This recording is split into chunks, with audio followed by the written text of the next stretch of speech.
নেতা এখন অনেক ভালো ভালো কথা বলছেন, কেউ শুনছেন না, কিন্তু ওনার রাজনৈতিক অভিজ্ঞতা তেমন নেই। উনি ব্যবসা করেছেন, ওনাকে মিস্টার 10% হিসাবে পরিচিত ছিল যখন বিএনপি ক্ষমতায় ছিল, তখন উনি রাজনীতিতে ততটা জড়িত ছিলেন না। বিএনপির তো সেই চেঞ্জ করতে হয় নাই। বিএনপি তো সরকারি জামা অর্থাৎ ইউনিফর্ম পরে রাজনৈতিক দল গঠন করেছিলেন, সরকারি গাড়িতে চড়ে সরকারি ইউনিফর্মে রাজনৈতিক ভাষণ দিয়ে রাজনৈতিক দল করেছিলেন, যেটাকে প্রকৃতপক্ষে একটা কিংস পার্টি বলা যায়। এবং জাতীয় পার্টি এবং বাংলাদেশ জাতীয়তাবাদী দল সরকারে ক্ষমতা আগে নিয়েছেন, পরে সরকার গঠন করতাম, সমালোচনা হতোই। সরকারকে সমালোচনা শুনতে হবে এবং সরকার শুনছেও। আমরা সরকারের সমালোচনা করব, ভুল ত্রুটি তুলে ধরবো। কোন সরকারি তো ফেরেশতা দ্বারা তৈরি নয়, আর 1 নাম্বার ইট ছাড়া তো 1 নাম্বার বিল্ডিং হয় না। আমরা মানুষ যদি 1 নাম্বার না হই, সরকার 1 নাম্বার হবে কিভাবে? এটাও প্রশ্নকর্তাদের বিবেচনায় আনতে হবে। অনেকগুলো প্রশ্ন করেছেন, প্রশ্ন থেকে বোঝা যায় যে তারা দেশ সম্পর্কে চিন্তা করে, দেশের প্রতি মায়া মমতা আছে, দেশ ভালো দিকে যাক এটা চায়, এটা পরিষ্কার। তবে আমাকে সরাসরি একজন প্রশ্ন করেছেন, তিনি হয়তো বিএনপি করেন, তার প্রশ্নে মনে হলো, সেটার উত্তর আমি দিয়ে আমি আমার কথায় যাচ্ছি। সেটা হলো, উনি বলেছেন সংস্কারে কি বিএনপি বাধা দিয়েছে? এটা বিএনপির বলে কর্মী বলে উনি হয়তো বুঝতে পারছেন না। হ্যাঁ, অবশ্যই বাধা দিয়েছে। মুখে বললেই সংস্কারের সহযোগিতা করা যায় না, ফিজিক্যালি করতে হয়। আপনি দেখেন যে ৭১-এ যখন আওয়ামী লীগ একা কিন্তু এই আন্দোলন করেনি, তখন তারা জাতীয় সংগ্রাম পরিষদ, সর্বদলীয় সংগ্রাম পরিষদ করে বাড়ি বাড়ি পাহারা দেওয়া হয়েছিল। পাকিস্তানি মিলিশিয়া এবং রাজাকার এবং পাকিস্তানি সৈন্যদের বিরুদ্ধে পাহারা দিতে হয়েছে। তখনও ডাকাতি টাকাতি সব বন্ধ হয়ে গিয়েছিল। তাহলে বর্তমানে যে জাতীয় পর্যায়ে সামাজিকভাবে আমাদের যে চাঁদাবাজি বন্ধ হলো না, রেপ বন্ধ হলো না, একটি বড় দলের গ্রুপে গ্রুপে মারামারি করে মানুষ হত্যা বন্ধ হলো না, এমনকি ছিনতাই করা এবং থানা থেকে আসামিকে নেওয়া, থানা পুলিশকে পিটানো, এইগুলো তো বন্ধ হয় নাই। এটা কি সহযোগিতা? তো আমি এটাকে সহযোগিতা মনে করি না। যেই কর্মী প্রশ্ন করেছেন ওনার বিবেচনা করা উচিত এটা সহযোগিতা কিনা। সহযোগিতা হতো যদি ওনারা একটা সর্বদলীয় স্বেচ্ছাসেবক পরিষদ বা কমিটি বা টিম করতেন এবং তারা নেতৃত্ব দিয়ে পুরো দেশে শান্ত রাখতে পারতেন, চাঁদাবাজি বন্ধ করতে পারতেন, ফুটপাত দখল বন্ধ রাখতে পারতেন, ইজারাদারদের জায়গায় যেন হামলা টামলা না হয়, জমি দখল ফ্ল্যাট দখল না হতো, তাহলে বুঝতাম যে সংস্কারের ওনারা সহযোগিতা করছেন, পরিবর্তন চান। সংস্কার শুধু সরকারের দায়িত্ব নয়। আমরা 40 পাতার যে সুপারিশ পাঠিয়েছি সেখানে বলেছি জনগণ থেকে শুরু করে সরকার পর্যন্ত যার যার ক্ষেত্রে প্রত্যেকেরই এখন অবদান রাখার বিষয় আছে। আপনি দেখেন আজকে বিএনপি একটা বড় ধরনের দেশপ্রেমিক দল হিসাবে কাজ করতে পারত। দুঃখজনক হলো ২৫০০-এর বেশি দলের কর্মীকে বহিষ্কার করতে হয়েছে। শত শত আওয়ামী লীগের কর্মী গুন্ডা পান্ডা তাদের দলে যোগ দিচ্ছেন, যেটা নিয়ন্ত্রণ করতে পারছে না। আমার শুধু প্রশ্ন জাগে মনে, যে দলটি নিজেদের বিশৃঙ্খলা নিয়ন্ত্রণ আনতে পারে না, তারা দেশের বিশৃঙ্খলা নিয়ন্ত্রণ ভবিষ্যতে আনবে কি করে? যে এর আগে যখন ক্ষমতায় ছিল প্যারালাল সরকার ওনারা পরিচালনা করেছেন, ওনাদের নেতা এখন অনেক ভালো ভালো কথা বলছেন, কেউ শুনছেন না, কিন্তু ওনার রাজনৈতিক অভিজ্ঞতা তেমন নেই। উনি ব্যবসা করেছেন, ওনাকে মিস্টার 10% হিসাবে পরিচিত ছিল যখন বিএনপি ক্ষমতায় ছিল, তখন উনি রাজনীতিতে ততটা জড়িত ছিলেন না। যাই হোক, এখন দেখেন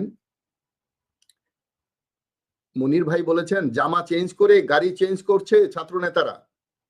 বিএনপির তো সেই চেঞ্জ করতে হয় নাই। বিএনপি তো সরকারি জামা অর্থাৎ ইউনিফর্ম পরে রাজনৈতিক দল গঠন করেছিলেন, সরকারি গাড়িতে চড়ে সরকারি ইউনিফর্মে রাজনৈতিক ভাষণ দিয়ে রাজনৈতিক দল করেছিলেন, যেটাকে প্রকৃতপক্ষে একটা কিংস পার্টি বলা যায়। এবং জাতীয় পার্টি এবং বাংলাদেশ জাতীয়তাবাদী দল সরকারে ক্ষমতা আগে নিয়েছেন, পরে দল করেছেন।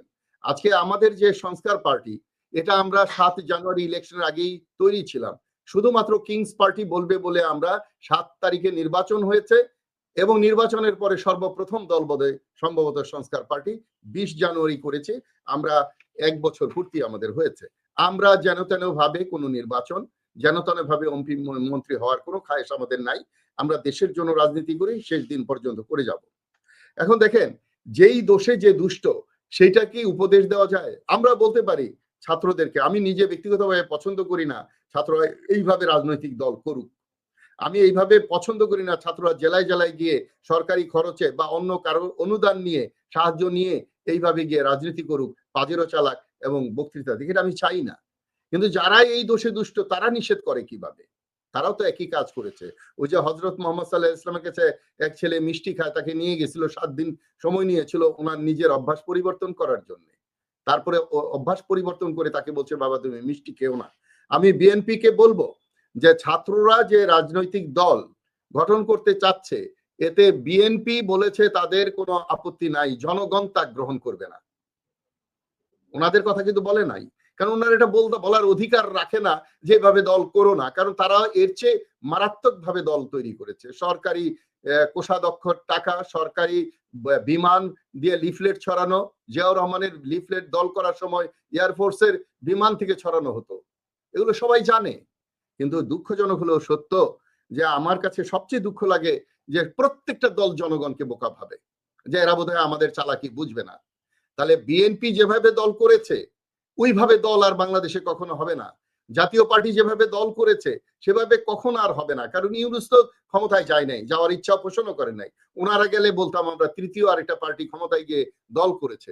এখানে ছাত্ররা বলতেছে, এখন নাহিদ বলতেছে আমি যদি দল করি আমি পদ ছেড়ে দিয়ে দল করব, আমি এখানে আছি তারা দল করছে, এটা সম্পৃক্ত করা ঠিক হবে না, এটা তাদের কৌশলগত অবস্থান।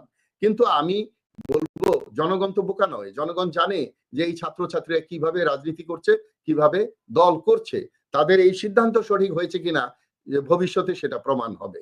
তো সুতরাং আমি মনে করি বর্তমানে বিএনপি ছাড়াও বহু দল বাংলাদেশে আছে, কোনো না কোনো দলে বা বহু দলে এই ছাত্ররা গিয়ে রাজনীতি করতে পারতো, তাদেরই একটা দল তৈরি করতে হবে এবং এই দল দিয়ে ক্ষমতায় যেতে হবে।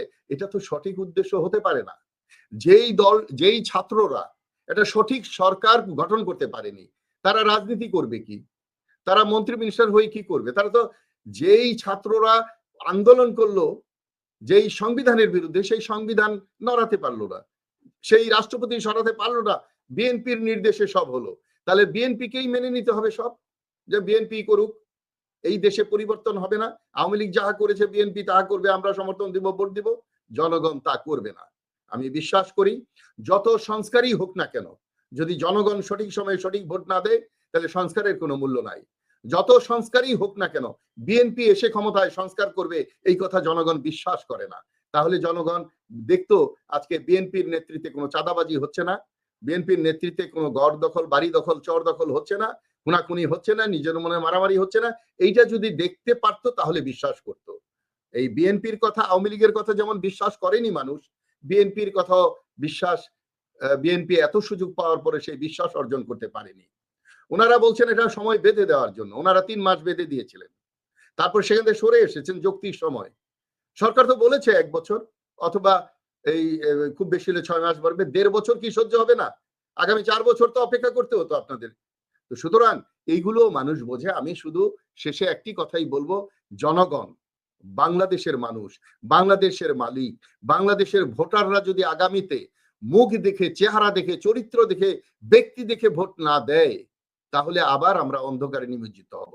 কোন দলকেই, কোন বড় দলকেই, বাংলাদেশে যত বড় বড় সমস্যা তৈরি হয়েছে সব বড় বড় দলরা করেছে, কোন ছোট দল এগুলোতে জড়িত ছিল না, যাদেরকে ওনারা তথাকথিত ছোট দল বলেন।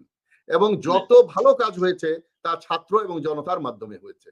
সুতরাং ছাত্র জনতাকে মনে রাখতে হবে, উদ্ভট এক রাজনীতি এনে, উদ্ভট এক দল তৈরি করে নিজেদের মধ্যে ঐক্য বিসর্জন দেয়া সঠিক হবে না। জনগণের পালস বোঝার চেষ্টা করুন এবং সঠিক সময়ে সঠিক দল গঠন করুন। এখন নির্বাচনে কোন দলকে আপনারা সমর্থন দিবেন সেটা নির্বাচন করেন। যে কোনো একটা দলকে সমর্থন দিয়ে আপনারা এগিয়ে আসতে পারেন, একটা ছোট দলকে। এই হিটলার তো ছোট্ট একটা নিজে দল গঠন করেন, নেসি একটা ভাঙাচুরা দলে গিয়ে নেতৃত্ব দিয়ে উনি রাজনীতি শুরু করেছিলেন। আমি ছাত্রদেরকে শেষ উপদেশ দেব, আপনারা সরকারে থেকে, আধা সরকারে থেকে অন্যের টাকা, অন্যের পাজরে চড়ে যদি দল করেন, সেই দল কিয়ামত পর্যন্ত ক্ষমতায় যাবে বলে আমার বিশ্বাস হয় না। তো সুতরাং সঠিক রাজনীতি করুন, ভালো দল দেখে দলে যোগ দিন, যার যার যেই নীতি সেই অনুযায়ী দলে আসেন, দেশের উপকার করেন। আপনারা এক দলেই থাকতে হবে এমন কোনো কথা আছে নাকি বহু দলীয় গণতন্ত্রের মধ্যে?